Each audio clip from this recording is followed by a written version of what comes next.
Nelson Mandela की जिंदगी का एक रुख ये भी है। वो 27 बरस जेल में कैद रहे। जब वो रिहा हुए तो उनके फैसलों ने उन्हें एक मुदब्बिर और अजीम लीडर साबित कर दिया।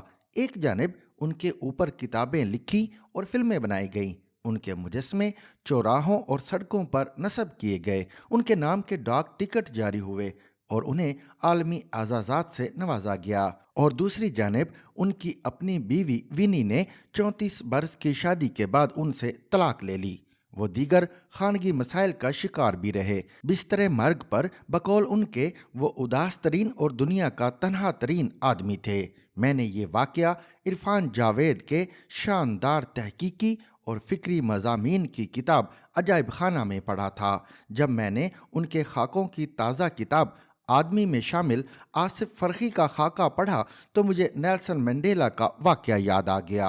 आसिफ फरखी की ज़िंदगी भी धूप छांव पर मुश्तमिल थी। उन्होंने ऑक्सफोर्ड यूनिवर्सिटी प्रेस की अमीना सैयद के साथ मिलकर पाकिस्तान में बैनुल-अक़वामी सतह के मेलों की बुनियाद रखी। बेशुमार अफसाने लिखे, तराजम किए, मज़ामीन लिखे और एक अदबी रिसाले के मुदीर रहे। लेकिन जब मैंने उनके आखिरी दिनों का अहवाल पढ़ा तो मेरी आंखें भीग गईं। इरफान जावेद की किताब आदमी के कुल 6 खाकों में से पहला खाका आसिफ फरखी का है। इसका आगाज़ एक मुकालमे से होता है। इरफान जावेद ने अताउल्लाह कासमी का खाका लिखकर इसे आसिफ फरखी को उनके अदबी रिसाले दुनिया ज़ाद में इशाअत के लिए भिजवाया।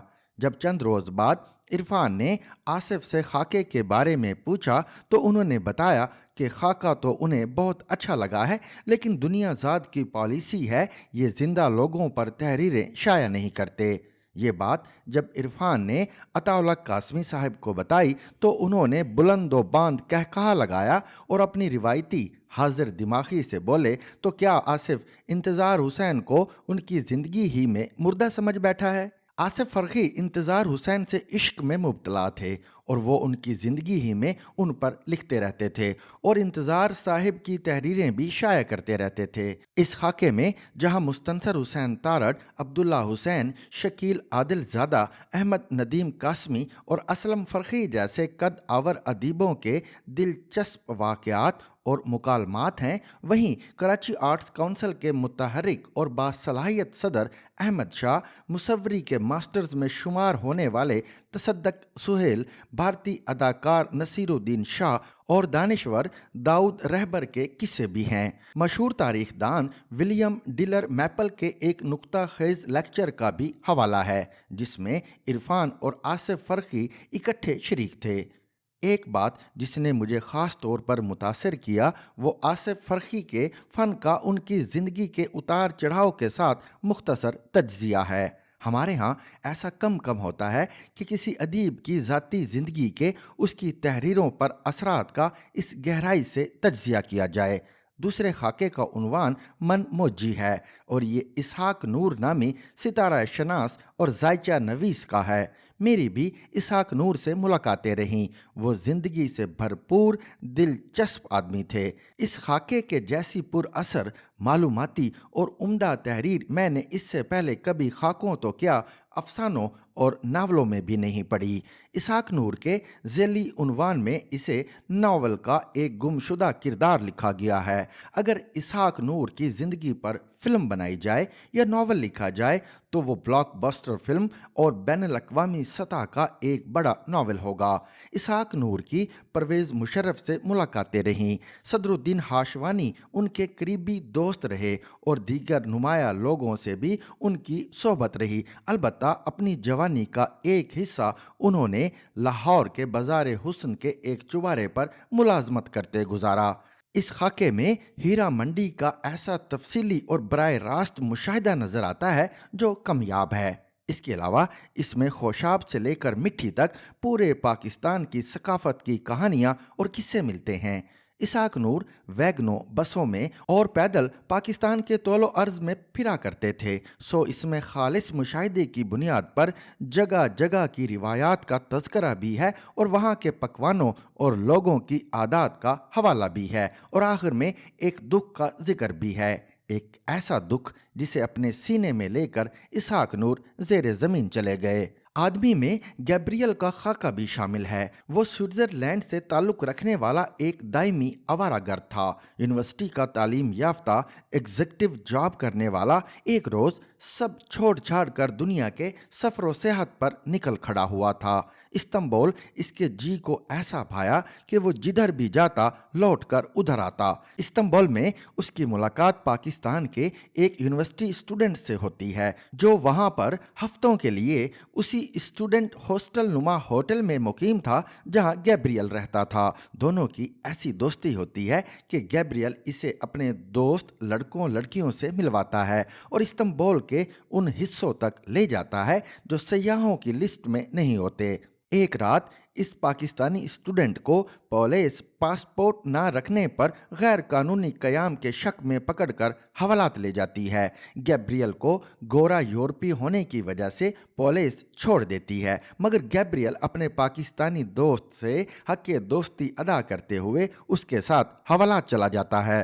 वो पाकिस्तानी यूनिवर्सिटी स्टूडेंट इरफान जावेद होता है और हवालात वाली रात से वो गैब्रियल पर लिखे तवील खाके का आगाज करता है।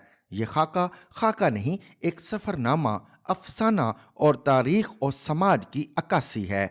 बाद अज़ां दुनिया के कई मुल्कों के सफ़र करने के बावजूद इस्तांबुल इरफान के अंदर ऐसे उतर जाता है कि जब वो उस पर तहरीर करने पर आता है तो उस नज़र से इस शहर को तहजीब के गहवारे को देखता है जो एक आम आदमी की नज़र नहीं, एक फनकार की नज़र है, एक शहपारा तख्लीक करते अदीब की नज़र है। आदमी में ख्वाब देखने दिखाने वाला दस्त शनास मतीउर रहमान का खाका भी है। इस खाके में उसे एक पामिस्ट के तौर पर नहीं देखा गया बल्कि एक गमखार इंसान, एक यार बाश दोस्त और एक मजबूर शख्स के तौर पर देखा गया है।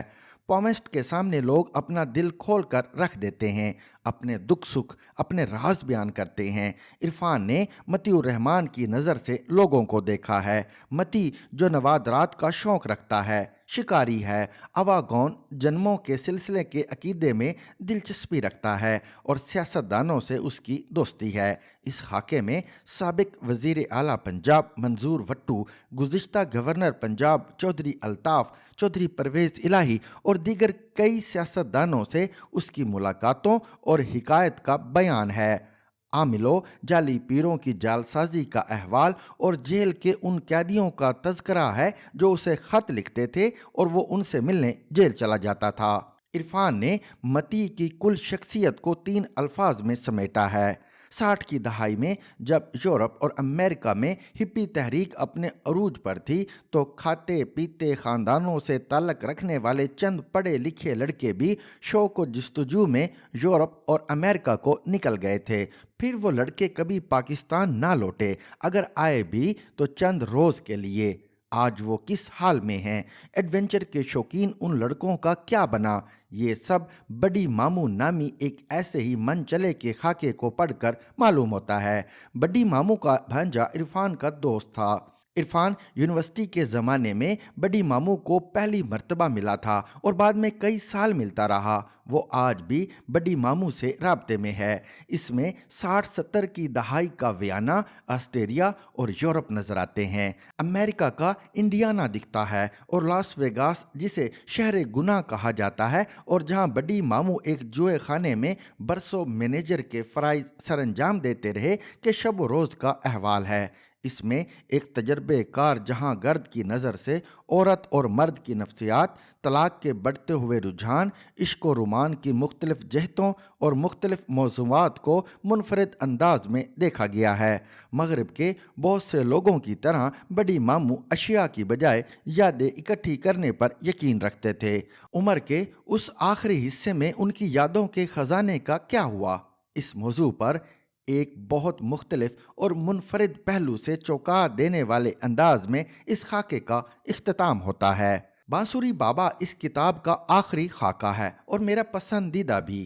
किसी बड़े अदीब की खूबी होती है कि किसी आम किरदार को छू कर लाजवाल कर देता है। इस खाके में बाबा इकबाल पहरेदार के से दरवेश सिर्फ सूफी मिंश जानवरों परिंदों से इश्क करने वाले, शामों को बांसुरी की धुन छेड़ने वाले बांसुरी बाबा को इरफान ने अमर कर दिया है। مجھے اس خاکے میں اے حمید کا قلم نظر آیا اور اساتذہ ادب کی جھلک نظر آئی۔ اس میں ماضی کی چھتناور درختوں میں گھری اور انوکھے جیتے جاگتے کرداروں سے رنگی لاہور چھاونی دوبارہ زندہ ہوتی نظر آتی ہے۔ اس تحریر میں کوئل کی کوک، چلتی چکی کی ہوک اور بانسری کی مدھر موسیقی سنائی دیتی ہے۔ گنگناتی ندی کی کومل آواز اور چھوٹے ننھے منھے بچوں کی کلکاریاں سنائی دیتی ہیں جو کانوں کے رستے روح میں اتر جاتی ہیں۔ شمیم حنفی ہندوستان کے نامور دانشور اور نقاد تھے جو گزشتہ دنوں وفات پا گئے۔ ان کا ایک بیان بہت مشہور ہوا تھا کہ اردو ادب پر 3 حسینوں کی حکمرانی ہے، یعنی عبداللہ حسین، انتظار حسین اور مستنصر حسین تارڑ۔ جب انہوں نے عرفان کے تحریر کردہ خاکے پڑھے تو کہہ اٹھے، عرفان جاوید کے تحریر کردہ خاکوں نے مجھ پر جادوئی اثر کیا۔ انہوں نے کیا خوب سچ کہا۔ پاکستان کے اہم ترین اور بڑے ادیب مستنصر حسین تارڑ اگر عرفان کے خاکوں کو رجحان ساز کہتے ہیں اور الفاظ کے جادوگر شکیل عادل زادہ اگر ان خاکوں کی تعریف کرتے ہیں تو اس سے بڑا اعزاز کیا ہو سکتا ہے؟ جو لوگ کہتے ہیں کہ اب اردو میں بڑا ادب عمدہ زبان میں تخلیق نہیں ہو رہا، میرا بس چلے تو ان کے سامنے عرفان جاوید کی کتابیں خاص طور پر آدمی رکھ دوں اور ان سے کہوں خود فیصلہ کریں۔ For more informative videos with Chaudhary Javed, subscribe to our YouTube channel. Zigzag News. We make it special.